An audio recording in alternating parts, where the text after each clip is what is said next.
finally it takes off, the most important part is not the runway, it is the takeoff. And similar to this analogy is how our careers are. The runway is the education, and then when we take the flight, that is the flight to our career, to our first jobs. Hello everyone, to another episode of The Learning Curve.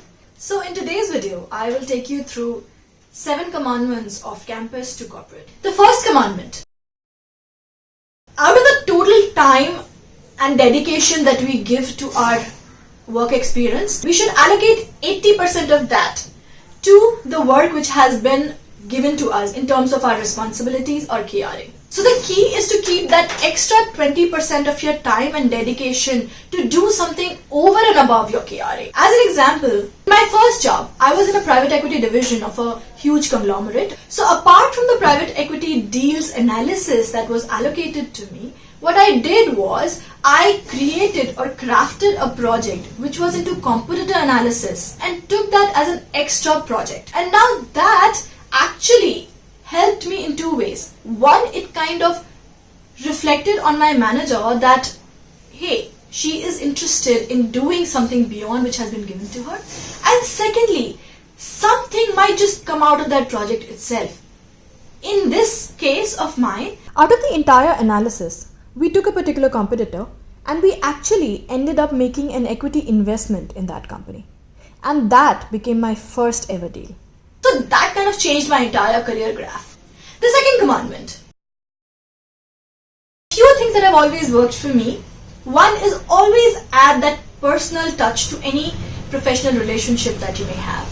It could be by way of spending some extra time over coffee with somebody, or just spending that extra time watching cricket or football or soccer match together. These are small little things, but they go a long way. Another very important thing which helps building and fortifying relationships, especially with your seniors, is always have an elevator pitch ready. An elevator pitch is like a 30 to 60 second pitch which you can use to not only introduce yourself but also to leave a lasting impression. A good elevator pitch is simple, memorable and convincing. Always remember, less is more. Third commandment. The thing which differentiates between a fresher and somebody who is an experienced person is the line of doing and overdoing. Few traits of overdoing something is talking too fast, blah blah blah blah blah. Second trait is reacting to a certain situation rather than acting. For example, if a boss says something, just to put your presence across, you just speak out something without giving it a thought. So what is important is to act rather than react. Senior management are experienced people. They've not come into this field today, right? So they can read your behavior. That's what they are adept at. The fourth commandment is mentorship is very, very important, especially in your early career, because one, you learn from people who've been there and done that. And secondly, these mentors, when you reach them for help, what you're actually doing is that you're putting them at a pedestal or at the position of a guru or a teacher. And as a teacher, we all feel responsible towards our students. Just remember to make the maximum use of their time. Do not waste their time.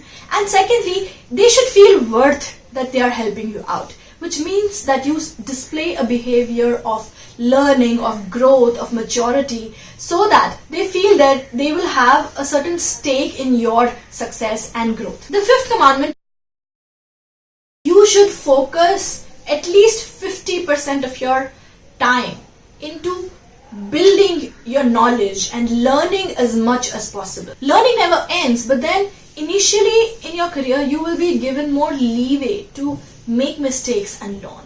Later on, you just assumed that you will automatically learn and not make mistakes. Build your skills on something which is relevant to your field. So for example, you're into finance field, make yourself extremely good at MS Office, Word, Excel, PowerPoint, or financial analysis, building those Excel sheets. If you're into creative space, make yourself extremely good at example photography, example multimedia, or if you are into marketing and sales, make yourself extremely good at social media. So learn to build perfection and then be able to choose the optimum. Another important thing to do is read. Reading is always underrated. The amount of maturity and knowledge that reading brings to our lives is completely unparalleled. Commandment number 6. Focus on getting the big picture. What I mean by this is, understand the details of anything very, very well. But it is very important to go 30,000 feet above the ground and see what does all that what you've been analyzing and reading and studying make sense on a holistic level.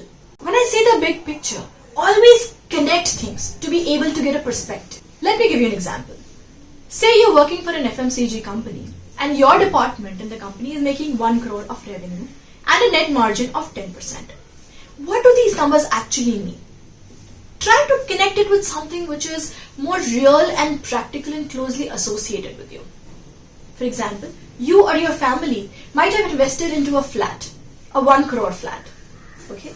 Now that 1 crore flat, when given on rent, might be yielding you, let's say, 20,000 rupees a month as rent.